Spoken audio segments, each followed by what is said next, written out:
আল্লাহকে রাজি করতে পারলেই জান্নাত। আর একটু জোরে, শেষ ভালো যার সব ভালো তার, বলেন না সুবহানাল্লাহ। একটা ঘটনা মনে পড়ছে, বলি। আল্লাহর প্রিয় বান্দাদের একটা ঘটনা শুনেন। আল্লাহর একজন মকবুল ওলি, প্রিয় বান্দা, ওনার কাছে একজন বয়স্ক মানুষ এসেছেন কথা বলার জন্য। তো আলেম ওলামার পাশে আরো অনেক মানুষ থাকে না?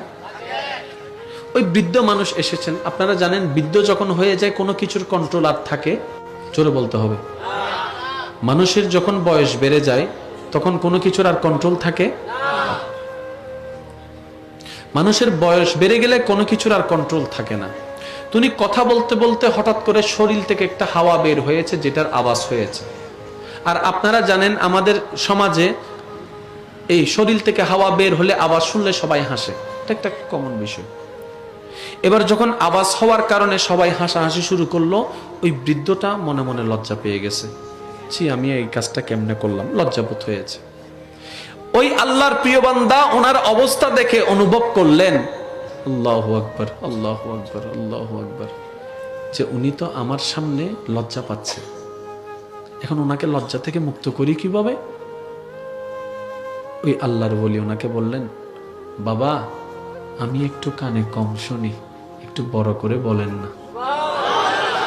আর একটু জোরে বলেন না সুবহানাল্লাহ। বাবা, আমি কানে একটু কম শুনি।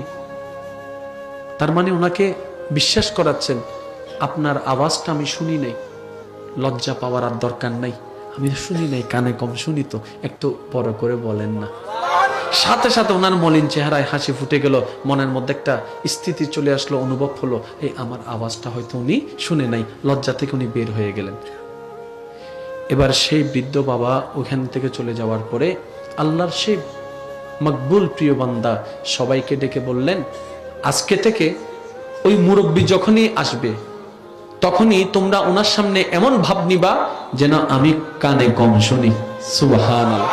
শুধু একজন মানুষের মনে মুখে হাসি ফুটানোর জন্য সুস্থ কানকে উনি বয়রা বানিয়ে ফেলেছেন। এটাই হচ্ছে আল্লাহর ওলিদের চরিত্র। আর একটু জোরে বলেন না। হযরত মারুফ কারকি রাহমাতুল্লাহ আলাইহি একজন আল্লাহর ওলি, নৌকা দিয়ে যাচ্ছেন। ভাইয়া একটু মনোযোগ দিয়ে শুনেন, আল্লাহর ওলি প্রিয় বান্দাদের চরিত্র কেমন আর আমাদের চরিত্র কেমন। আসুন না একবার অন্তত না পারলেও হওয়ার চেষ্টা করি। জোরে বলেন না। বিশ্বাস করেন ভাই, আলাদা একটা শান, আলাদা একটা মান, আলাদা একটা শান্তি আছে এই জগতে। চিল্লায়ে যতটুকু শান্তি পাবেন না, বোবা থেকে তার চাইতে বেশি শান্তি পাবেন। প্রতিশোধ নিয়ে যতটুকু মজা পাবেন না, ক্ষমা করে দিলে তার চাইতে বেশি শান্তি পাবেন। আসেন একবার আসেন।